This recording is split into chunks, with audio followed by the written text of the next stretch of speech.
It happened in New York, 1972. Elvis Presley and Bob Dylan met for the first and only time. No cameras, no entourage, just two legends in a silent recording room. They barely spoke, but the handshake that followed would send ripples through American music, inspiring a hidden song, a secret tape, and a friendship history almost forgot. March 17, 1972, Columbia Studios, New York City. The air smelled of reel-to-reel tape and strong coffee. Engineers whispered across the glass booth as Elvis Presley walked in quietly, collar up, eyes shadowed beneath tinted glasses. He'd just finished rehearsing for his Madison Square Garden shows but told no one where he was headed afterward. Not even Colonel Tom Parker. He wanted to meet a man he'd only ever heard through the crackle of a car radio. Bob Dylan. Down the hall, Dylan tuned a guitar that looked older than the building itself. His notebook lay open on a piano bench, covered in half-finished lines. Knockin' on Heaven's Door had rapped 2 nights before, but he'd stayed behind, restless.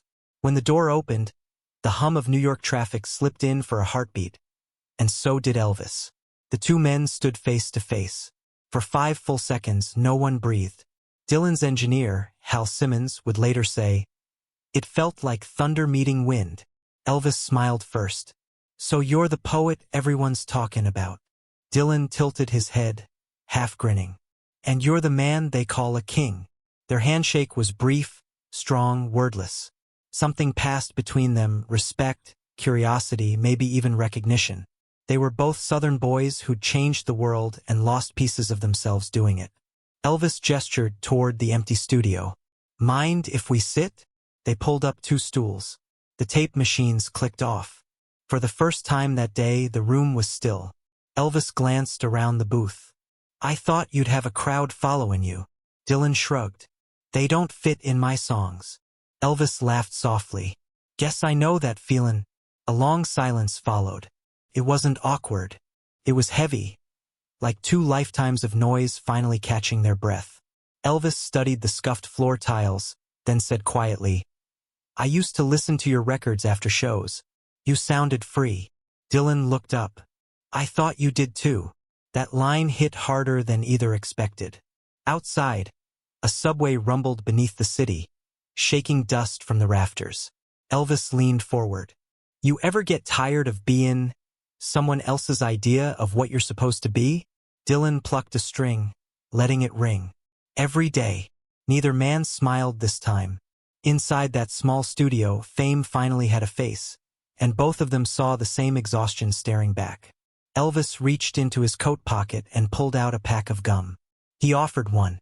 Dylan accepted.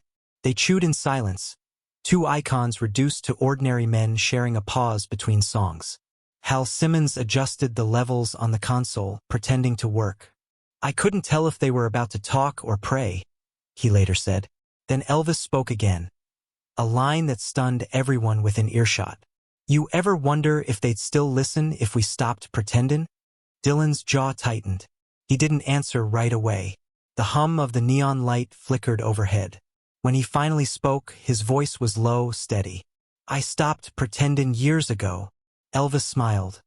Not the practiced grin for cameras, but something tired and honest. "Maybe that's why I'm here." The studio clock ticked past midnight. Somewhere outside, a taxi horn echoed. The city never knew that history was being written behind that closed door.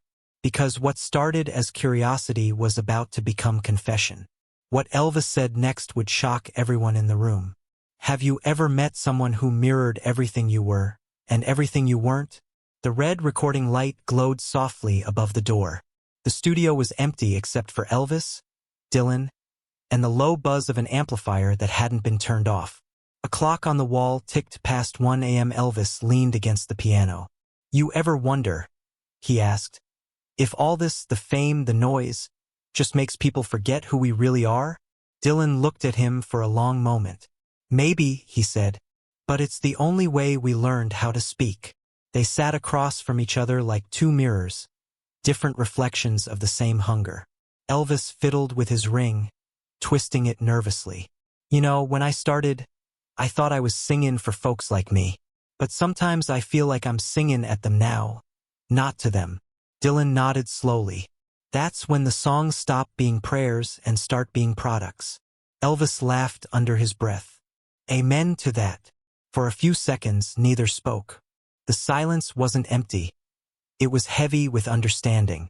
Both men had climbed to the top of the world and discovered the same thing, that the view was lonelier than anyone ever warned them. Elvis broke the silence again. You ever get scared the lights are gonna go out one night, and you won't know who's left underneath them? Dylan's mouth curved into a faint smile. Every night. He leaned forward, resting his elbows on his knees. See, the thing about fame is it feeds you till you stop feeling hungry. Then it takes away your appetite. Elvis stared at him, almost shocked by how true it felt. You talk like a preacher. Dylan chuckled. You sing like one who lost his church. The words hit deep. Elvis's smile faded. He looked down at the piano keys, pressing one softly. Maybe I did. He let the note ring thin and lonely. My mama used to tell me music was supposed to save souls. But some nights I think it's just saving the act. Dylan reached for his coffee, took a slow sip and said, maybe that's the trick. Finding the part of yourself worth savon before the songs do it for you. The line lingered in the air like smoke. Elvis looked up. What do you write for, Bob? Dylan didn't answer immediately. He looked toward the control booth window, where their reflections shimmered in the glass. I write to see what's left of me, he said. Every song's a photograph that fades slower than I do. Elvis let out a long breath. That's heavy.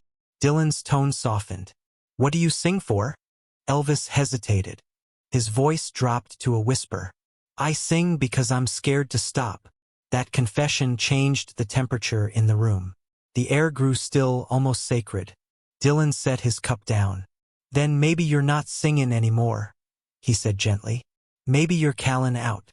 Elvis didn't move. The words landed like a chord resolving after years of tension. The engineer, still awake in the corner, later said, it was like watching two ghosts figure out they were alive. Elvis finally spoke again, voice low. What if the people stopped listening? What if the noise just stopped? Dylan's gaze didn't waver. Then you'd hear yourself for the first time. Those 8 words froze Elvis mid-breath. He swallowed hard, eyes glassy. The clock ticked louder. Somewhere outside, a siren wailed through the Manhattan night. For a long moment, neither man spoke. They just stared at the piano, at the pages of unfinished lyrics scattered across the floor, at the ghosts of songs that never made it to tape. Then Dylan reached into his guitar case, took out a small notebook, and began to write. The scratching of his pen was the only sound. Elvis asked quietly, What are you writing? Dylan smiled without looking up. A question. Elvis chuckled nervously. What question? Dylan closed the notebook, slipped it back into the case and said, The one you just asked. Elvis blinked, confused. Dylan stood, stretching his legs. You asked what happens if they stop listening. That's a song, man. Don't lose it. Elvis leaned back, shaking his head with a grin. You make it sound so easy. Dylan shrugged. It ain't easy. It's honest. The studio lights flickered, throwing long shadows on the wall. Elvis whispered, Maybe that's what I've been missing all along. The clock hit 2 a.m. The tape machine clicked off, but neither noticed. 2 artists from different worlds sat in the half-dark, realizing they'd been searching for the same truth. One through words, the other through sound. Then Dylan asked quietly, Elvis, what would you sing if nobody ever heard it? Elvis froze. His hand rested on the piano, unmoving. He didn't answer. Outside, the city kept moving, but inside that room, time stopped on the question. What happens when 2 legends realize they've been chasing silence? And how do you keep singing once you've finally heard it? The studio clock read 2:37 a.m. when Dylan finally stood, stretched, and slung his guitar over his shoulder. The city outside had gone quiet. Only the faint hum of the mixing board filled the room. Elvis sat at the piano, still staring at the keys as if the question Dylan asked, What would you sing if nobody ever heard it? Was carved into the wood. He whispered, half to himself, Maybe the truth. Dylan turned toward him. Then that's the only song that matters. He walked to his guitar case, opened it and pulled out a folded piece of paper. The edges were frayed, the ink smudged from travel. He laid it gently on the piano. "What's this?" Elvis asked. "Something I never finished," Dylan said. "Maybe it's not supposed to be mine." Elvis unfolded it. The first line read, "Every road to heaven runs through pain." He looked up. "You wrote this?" Dylan nodded. "Started it on a bus last winter. Never could find the right voice for it. But I think I just heard it tonight." Elvis scanned the page, lips moving silently with each word. The melody began forming in his head almost instantly. Slow, sorrowful, like a prayer whispered too late. "You're giving this to me?" he asked. Dylan shrugged. "Songs don't belong to anyone. They just pass through." Elvis smiled faintly. "That's beautiful, man. And terrifying." Dylan chuckled. "Yeah, most honest things are." He reached for his harmonica, played a few wandering notes, then stopped. "You know, people think we're opposites," he said. "But I think we're the same kind of lonely." Elvis's grin faded. "Yeah, maybe we are." For a few minutes, they just listened to the city breathing outside. The soft hiss of traffic, the muffled rhythm of a world that never really sleeps. Then Elvis reached into his jacket pocket. He pulled out a small, tarnished silver cross, its edge bent like it had been dropped 100 times. "My mama gave me this," he said. "Said it'd keep me from losing myself." He ran his thumb across it, thinking for a moment, then held it out to Dylan. "Think you'll use it better than I did?" Dylan didn't take it right away. "You sure?" Elvis nodded. "Yeah. Feels like something I'm supposed to pass on." Their hands met halfway, the cross changing owners, the song changing hearts. They weren't trading objects. They were trading burdens. Elvis whispered, "You ever get tired of being Bob Dylan?" Dylan smiled softly. "Only when people forget I'm just Bob." The clock ticked again. 2:52 a.m. Elvis folded the lyric sheet carefully and slipped it into his inside pocket, close to his chest. "Guess I got my answer to your question," he said. Dylan tilted his head. "What's that?" "What I'd sing if nobody ever heard it." He gestured toward the piano. "Mind if I try it?" Dylan nodded. "I'd be insulted if you didn't." Elvis sat down. His fingers found the first chord almost on instinct. It was rough, tender, full of ache. He hummed the opening line, barely above a whisper. Dylan leaned against the wall, eyes closed, listening. The melody stretched into the air like smoke curling toward heaven. Every word landed heavy, honest. "Every road to heaven runs through pain," Dylan exhaled. It was like hearing his own heart played through another man's voice. When Elvis finished, he turned around slowly. Dylan's eyes were glassy. "That," Dylan said quietly, "is yours now." Elvis nodded. "Feels like it always was." They both laughed, the tension breaking for the first time in hours. Elvis looked down at the piano keys. "You ever think music's the only way God lets us apologize?" Dylan smiled. "Maybe. Or maybe it's the only way he forgives us."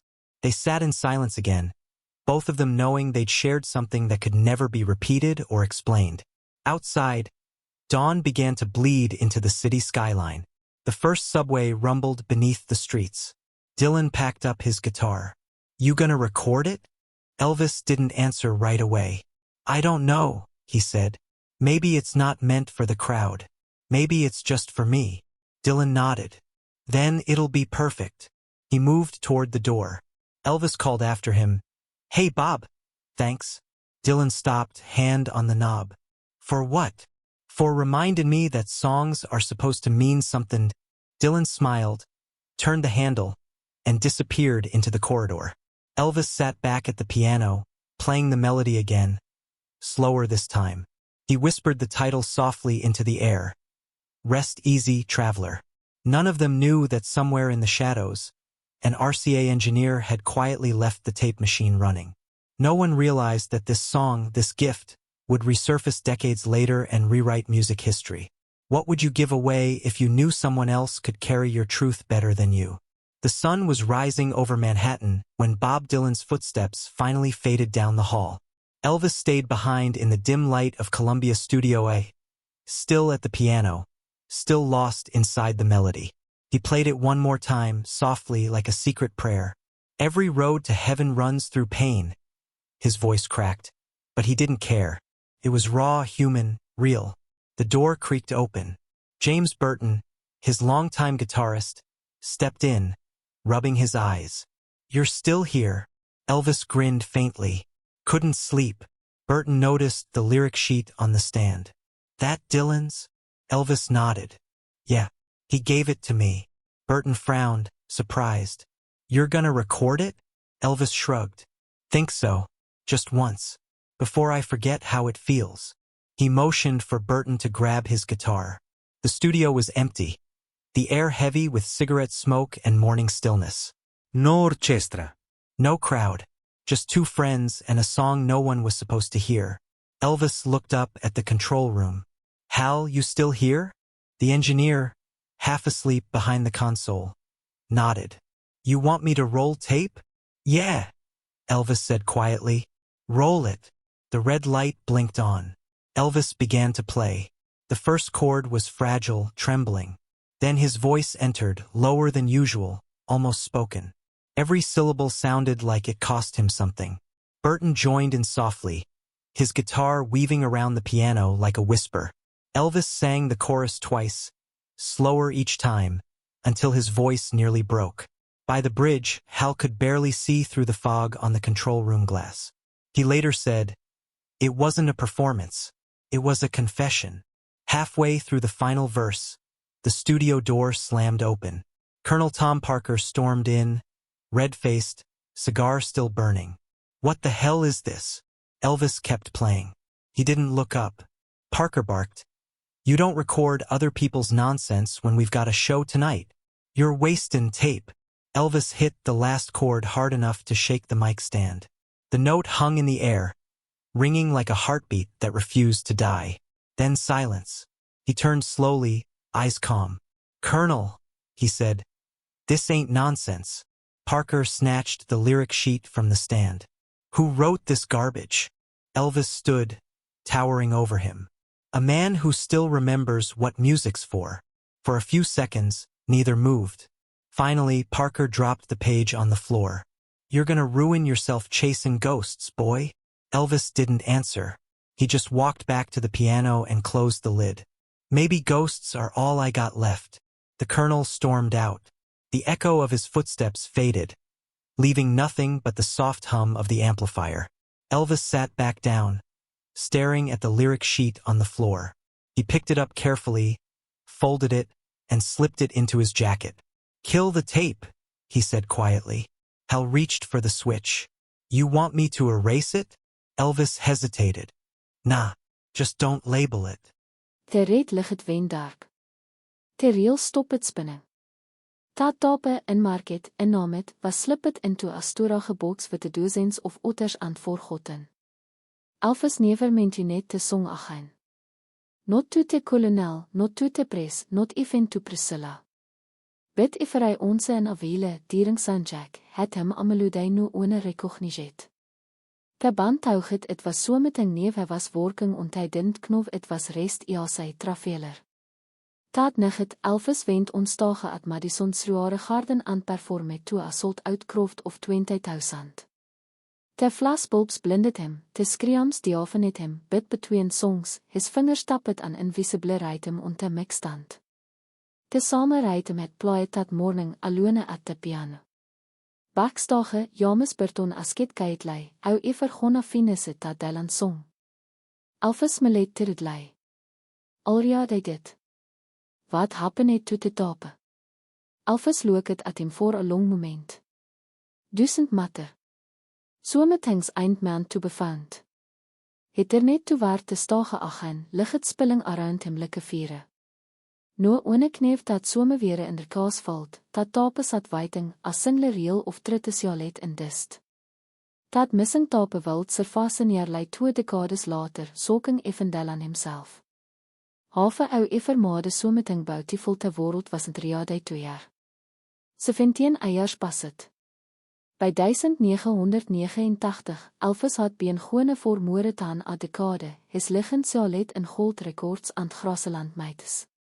Richards volts weer byn klianet voor digital transfer, thousands of real stakketlike voor God intieme kapsules.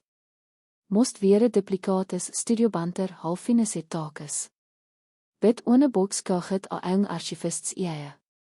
It was inmarket at shipped for a fadet blee inkskribble, vergas 72 in titlet.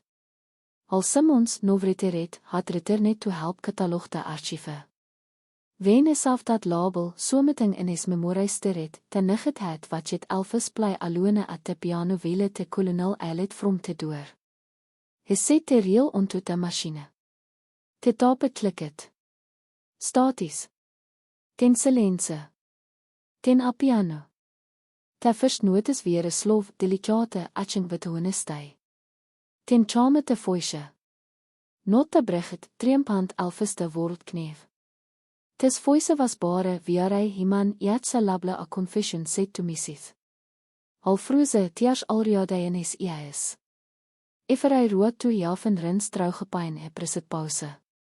His hands weer een sake. He replied te teretimus before calling his supervisor. Witten aanhouer, vivepjople krofde tetenai volt room, listening in complete silense. Wenta final linnekame, some songs hou onleiget toesing onze. No one spoke.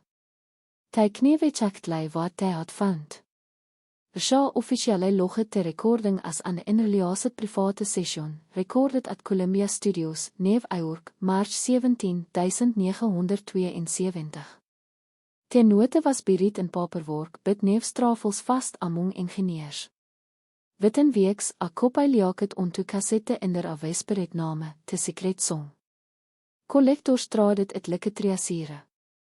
Bootleg sops in Memphis and London sold it for hundreds of dollars.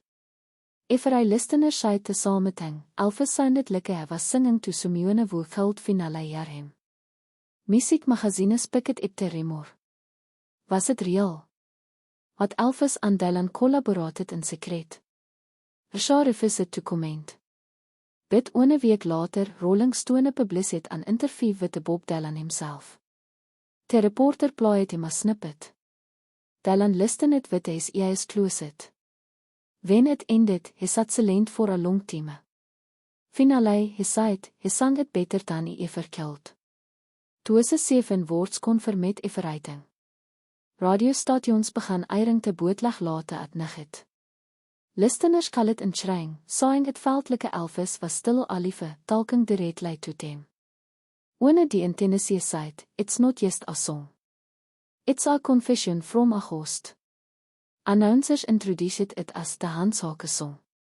Witten Montes, rest easy, traveler was an underground liggend, saw it from tape to tape, generation to generation. Al Simmons never claimed credit for finding it a yesterday on site, Elvis wanted Simeone to hear him. Nova finale dit.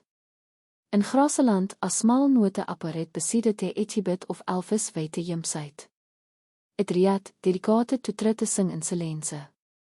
No one officially linked it to the tape bit van skneef. Ty always knof.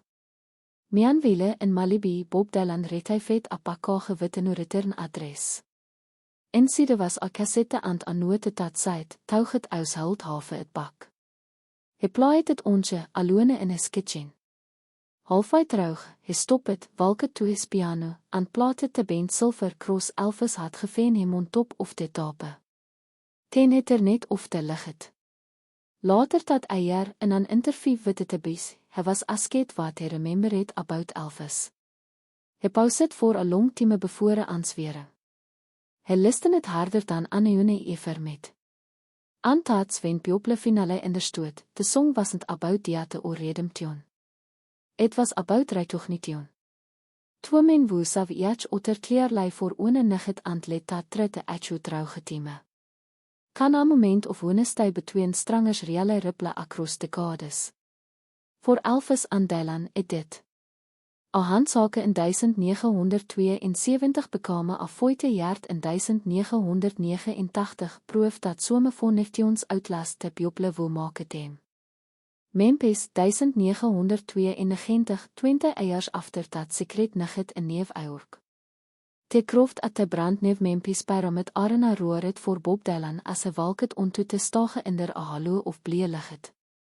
Hy het plaai thousands of sofs betonig het veld different. Effente roer die sensit het as single mikrofone stoot at tenterstage. Besiede het aan Old Martin Geiter skif het antwoorden from decades of trafel. No band. No harmonica rak. Jest Bob. Hy at jeste te mek look het uit at te sia of fases, anside softlei, tes ones voor Elvis. Te audiense vroese. Te lig het stimme toe gold. Ten Dylan began strimming as song nobody admitted, can't help falling in love. His voice was quiet, raspy, deliberate. If hy sal ableveld like a prayer whispered for Shumione watching from by hom te lights. Buite sekond verse pjople in te front roofs weer kry. Het hang het one line. Instead of take my hand, take my wole liffe toe, hy sang, take my song, ilgiffe het al toe hou. De meaning wasn't lost on anione. When the final short faded, Dylan stepped back from the mic, jy is glistening. The crowd didn't cheer. Hy jest stoot, thousands of people holding te same se lense. Hy whispered, rest ia sy traveler. Ten 'n walket opstage. Reporters swarm met te pres room afterwaard. One asket wat inspireert te tribute. Dylan smelet feindlei. When we met, hy said, hy gaf hom 'n someting is stil karei permission to keep believing. Te quote made headliness te net morning. Rolling Stone call it the most unexpected goed by in rock history. But that wasn't a real story. Backstage as stagehand found someting tape to Dylan's mixstand. A folded lyric sheet. The title written in fine pencil rest ia sy traveler. At the bottom, in Dylan's handwriting, weer 5 words, to the man who finished it. Someone snap het apoto bevore het was keitlei taken doven. Within weeks dat image spread across magazines aan van clips around the world. Elvis fans aan Dylan de foto's needed online, analyzing every lyrics, every moment.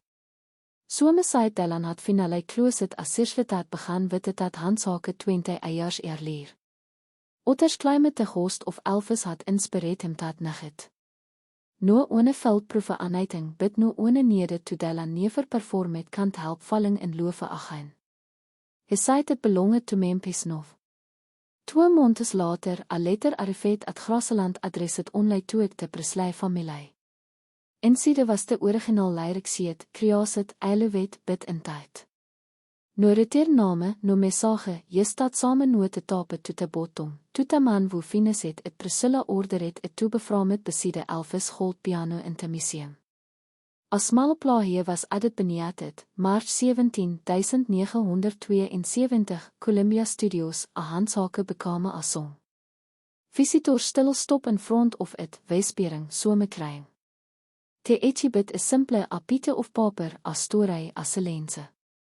Bid every persoon who walks away seems shanget, like het hy verjust overjaard someting niant onlei voortem.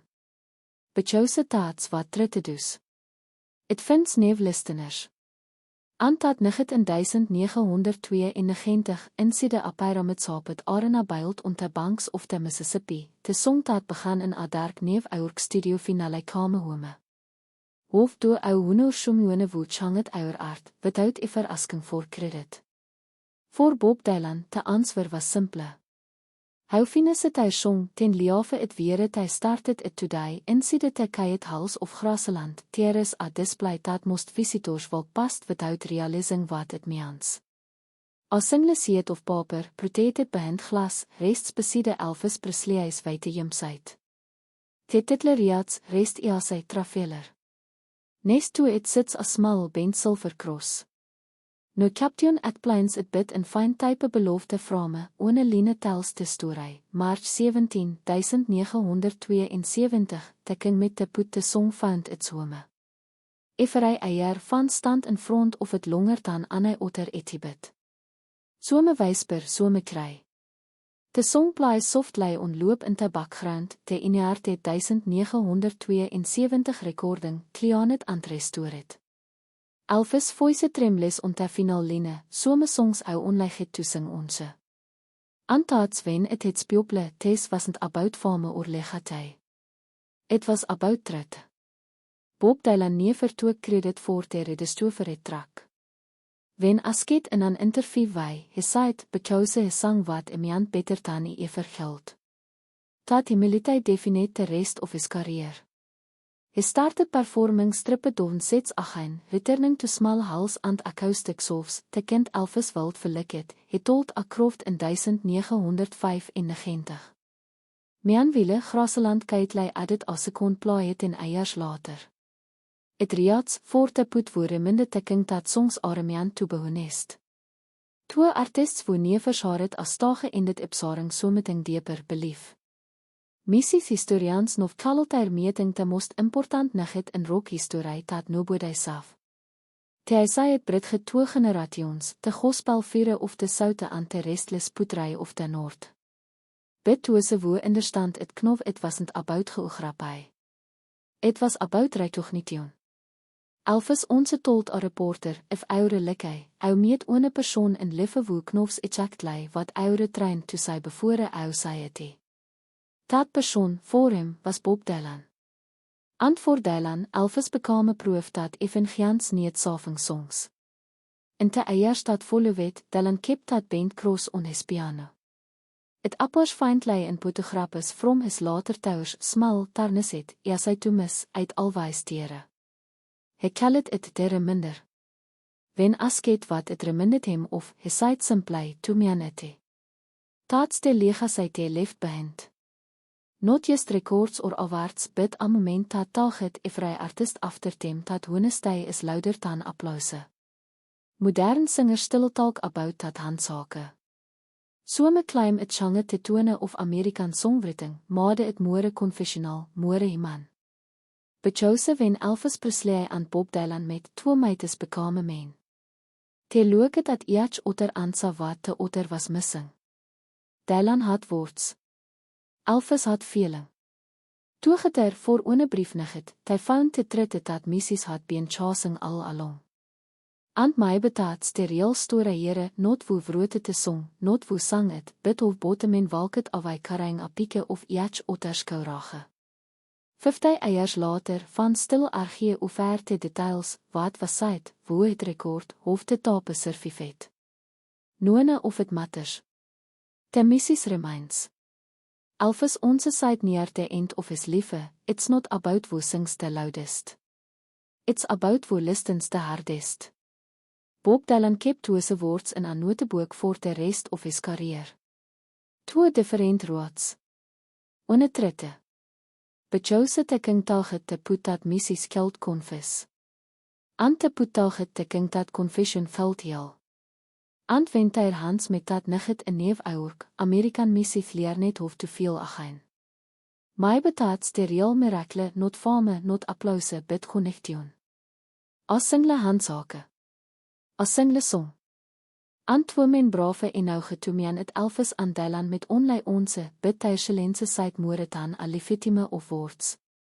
If ty story moefet ou, sare it witte somione wo beliefes missit stil has asal.